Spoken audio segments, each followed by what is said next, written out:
BC రిజర్వేషన్ల కోసం బలమైన ఉద్యమం నిర్మించాలని BCJAC chairman MP R Krishnaiah పిలుపునిచ్చారు. ఏదైనా ఒక రాష్ట్రంలో బలమైన ఉద్యమం జరిగితే కేంద్రం పునరాలోచిస్తుందని చెప్పారు. ఎస్సీ వర్గీకరణ కోసం ఉద్యమం ఎన్నో సంవత్సరాలుగా నడిచిందని కృష్ణయ్య గుర్తు చేశారు.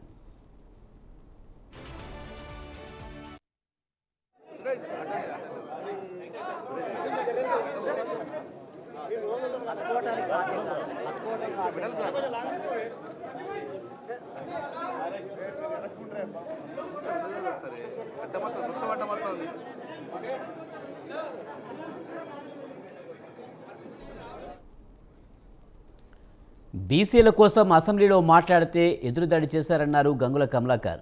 రిజర్వేషన్ కోసం ఢిల్లీలో ప్రధాని ఇంటి ముందు కూర్చుని ధర్నా చేద్దామని పిలుపునిచ్చారు ఆయన. ఎన్టీఆర్ తర్వాత మళ్ళీ ఆ స్థాయిలో బీసీలకు న్యాయం చేసింది కేసీఆర్ అని తలసాని శ్రీనివాస్ యాదవ్ అన్నారు. ఎప్పుడైతే బలంగా జరుగుతాయో అప్పుడే ప్రభుత్వాలు పార్టీని దిగొచ్చి మనకు మద్దతు ఇస్తారు. ఈరోజు బీసీ ఉద్యమం ఇప్పుడు జరిగేది కాదు, 50 ఏళ్ళ నుంచి ఉద్యమాలు చేస్తున్నాం, వేల సార్లు ధర్నాలు చేశాము. హాస్టళ్ల సంఖ్య పెంచడానికి కానీ, గురుకుల స్కీమ్ పెట్టినప్పుడు కానీ, ఫీజు రియంబర్స్మెంట్ పెట్టినప్పుడు కానీ, స్కాలర్షిప్లు వచ్చినప్పుడు కానీ, లోకల్ బాడీ రిజర్వేషన్లు ఎన్టీ రామారావు పీరియడ్లో పెట్టినప్పుడు కానీ అనేక ఉద్యమాలు చేసిన తర్వాతనే ప్రభుత్వాలు కన్విన్స్ అయ్యి ఏర్పాటు చేశాయి. అందుకే ఈ ఉద్యమం యొక్క ప్రభావం కేంద్ర ప్రభుత్వం శకదాలుగా పార్లమెంటుకు, అన్ని పార్టీలకు, అప్పుడే ఈ పార్టీలు ప్రభుత్వాలు దిగొస్తాయి. ఇనుము అయినా అంత పెద్ద ఇనుమును నిప్పులో పెట్టి రాజేస్తే ఎట్లా అంటే అట్లా ఒదుకుతుంది. అట్లాగే ఈ పార్టీలు ప్రభుత్వాలు దిగి రావాలంటే తప్పని పరిస్థితిలో చేయవలసి వస్తుంది. అది లేకుండా ప్రజా ఉద్యమాలు లేకుండా ప్రపంచంలో ఎక్కడ కూడా మార్పు రాలేదు. బీసీ ఉద్యమము గుణాత్మకమైనటువంటి మార్పుల కోసం పోరాడేది, రాజకీయ ప్రయోజనాలకు, వ్యక్తి ప్రయోజనాల కోసం కొట్లాడలేదు. ఈరోజు దేశంలో ఎక్కడ లేని విధంగా హాస్టళ్ళు, గురుకులాలు, ఫీజు రియంబర్స్మెంట్, స్కాలర్షిప్ ఉండడం వల్ల ఈరోజు సమాజంలో ప్రతి ఒక్కరు చదువుకోవడం వల్ల లేబర్ దొరుకుతున్నటువంటి పరిస్థితి ఏర్పడ్డది. ఒకప్పుడు మనకి ఇక్కడ అపార్ట్మెంట్ కట్టేటప్పుడు, రోడ్లు వేసేటప్పుడు ఎవరు లేబరు? పాలమూరు లేబర్, ప్రకాశం లేబర్, శ్రీకాకుళం లేబర్ ఉంటుంది, ఇక్కడ రంగారెడ్డి, మెదక్ లేబర్ ఉంటుంది. ఇప్పుడు మన లేబర్ లేరు. ఎక్కడ? బీహార్, ఛత్తీస్గఢ్, మధ్యప్రదేశ్ నుంచి లేబర్ను తెచ్చుకునే పరిస్థితి ఏర్పడేది.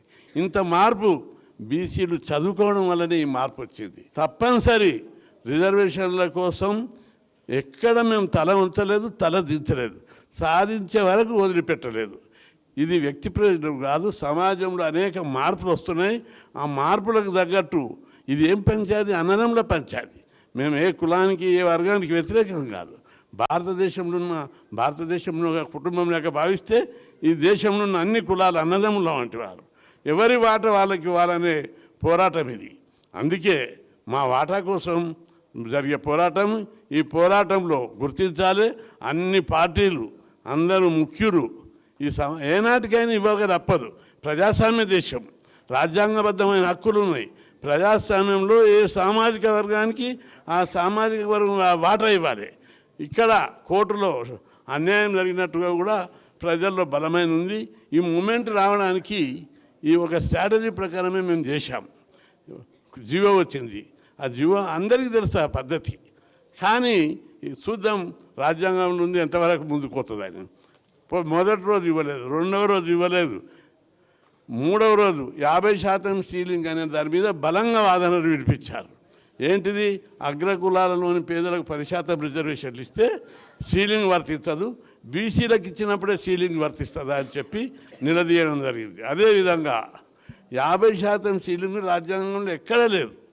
అయితే ఇక్కడ ఒక పాయింట్ ఉంది, చాలామంది అబ్జర్వ్ చేయాలి. అది ఈ సీలింగ్ మీద 9th షెడ్యూల్తో పరిష్కారం. 9th షెడ్యూల్ మీద 10-20 కేసులు ఉన్నాయి సుప్రీంకోర్టులో. అయితే దీనికి రాజ్యాంగ సవరణ జరగాలి.